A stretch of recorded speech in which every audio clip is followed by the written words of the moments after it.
अब राना सनाउल्लाह का स्टेटमेंट आपके सामने है। वो खुद को पार्टी कायद के उस स्टेटमेंट से अलहदा कर रहे हैं। ना सिर्फ ये कि पार्टी कायद के दिए गए बयानिए से इजहार लाताल्लुकी हो रहा है, बल्कि पाकिस्तान मुस्लिम लीग नून के कुछ अकाबरीन खुद नवाज शरीफ को मशवरा दे रहे हैं कि वो इस तरह के स्टेटमेंट्स मत दे। महाजराई की सियासत करेंगे तो मिलिट्री कू के मुतरादिफ होगा।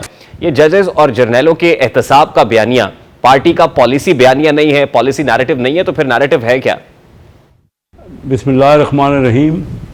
ये पाकिस्तान मुस्लिम लीग में ऐसी कोई डिस्कशन नहीं हुई जिसमें कोई पॉलिसी आप कहेंगे पॉलिसी हमारी फार्मूलेट हो गई होगी। मियाँ साहब ने ये बयान दिया है और उसको सारे न्यूज़ मीडिया जो है वो हाईलाइट कर रहा है। अब आपने देखा कि इस बयान के बाद दोबारा मियाँ शहबाज शरीफ साहब लंदन गए हैं, सिर्फ एक दिन या 2 दिन यहाँ रह के, और वापस वहाँ पे बड़ी टॉप लेवल की मीटिंग्स हो रही हैं। क्योंकि मौजूदा हालात में मैं ये देख रहा हूँ कि हमें ये बजाय के नैरेटिव बनाना, मेरे ख्याल में देखिए ना, मियाँ साहब एक सुप्रीम लीडर हैं, जो वो कहेंगे सारी पार्टी तो उनको उनकी लाइन टो करेगी, लेकिन आपस में जब मशवरा होगा, जो मौजूदा हालात हैं ना मुल्क के, वो तो ये हालात हैं कि एशियन डेवलपमेंट बैंक ने कहा है कि लेकिन शेख साहब गैर मुशावरती इजलास के अंदर मियां नवाज शरीफ ने, जो मुस्लिम लीग नून के कायद हैं, उन्होंने जो कुछ कहा और जो इंस्ट्रक्शंस पार्टी को पास ऑन की नैरेटिव को लेकर, वो तो सबने सुनी और सबने देखी। इस नैरेटिव से इख्तलाफ ही वजह है या मियां साहब को रोकना ही वजह है कि मियां शहबाज शरीफ साहब फौरन लंदन पहुंचे, उसके बाद मीटिंग पे मीटिंग हो रही है, केयरटेकर प्राइम मिनिस्टर भी लंदन में है, तो क्या उसी के बाद ये हलचल हुई है? देखिए, मियाँ साहब ने ये बयान दिया है क्योंकि मेरे पास तो कोई पर्सनल न्यूज़ नहीं है, ना मैं उन मीटिंग में शामिल हूँ, लेकिन ये बात बता रही है कि एक दिन ठहर के मियाँ शहबाज शरीफ साहब दोबारा लंदन चले गए और हाई लेवल मीटिंग हो रही हैं, वहाँ पे कंसल्टेशन हो रही हैं, तो कोई बात तो है ना। और उसके बाद फिर दोबारा अब जो बयान आएंगे, मैं समझता हूँ कि वही नैरेटिव होगा पाकिस्तान मुस्लिम लीग का।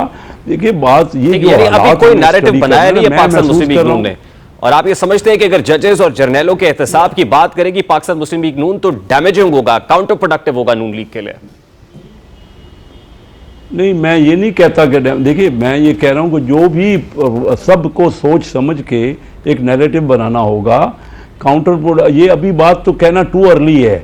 देखिए जो कुछ हुआ है, मियाँ साहब नाराज़ हैं क्योंकि 2017 में पाकिस्तान तरक्की कर रहा था, फलता फूलता पाकिस्तान था, उसकी तरक्की को रोक दिया गया, और आज जो सूरत है, उस वक्त 24th इकानमी थी पाकिस्तान दुनिया में, आज 47th इकानमी तक चला गया। जो 6 साल में हुआ, जो कुछ तरक्की हो रही थी, वो 6 साल में पूरी वो रिवर्स गियर हो गया ना। और आज मैं आपसे बता रहा हूँ कि एशियन डेवलपमेंट बैंक कह रहा है कि 46 जो एशिया के मुल्क हैं, उसमें पाकिस्तान की इकानमी 42nd नंबर पर चली गई है।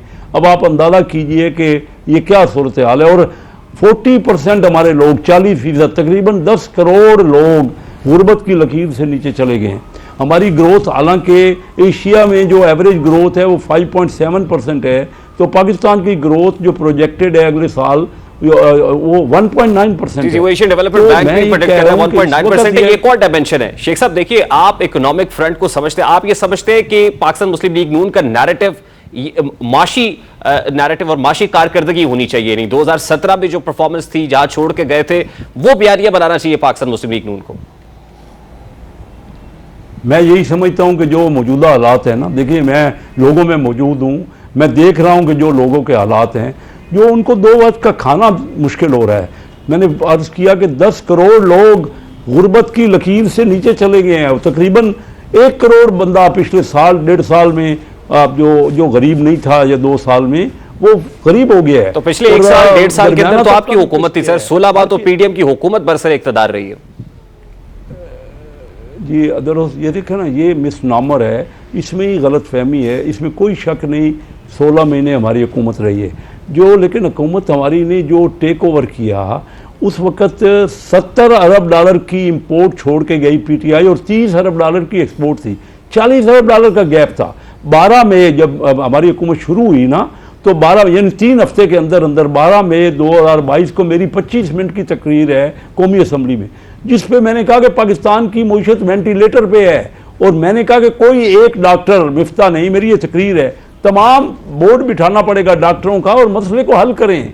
देखिए आज जो वर्ल्ड बैंक भी कह रहा है, और आज जो ये IMF कह रही है कि एक तो अमीर आदमी हमारे यहाँ टैक्स नहीं दे रहा। नहीं तो फिर शेख साहब माने ना कि हुकूमत लेके पीडीएम इत्तेहाद ने बहुत बड़ी गलती की, यानी अपने पांव पे कुल्हाड़ी मारी है। अगर पीटीआई को चलने देते उसके बाद ये इकोनॉमिक डोमेन में नैरेटिव बनाना बहुत आसान हो जाता।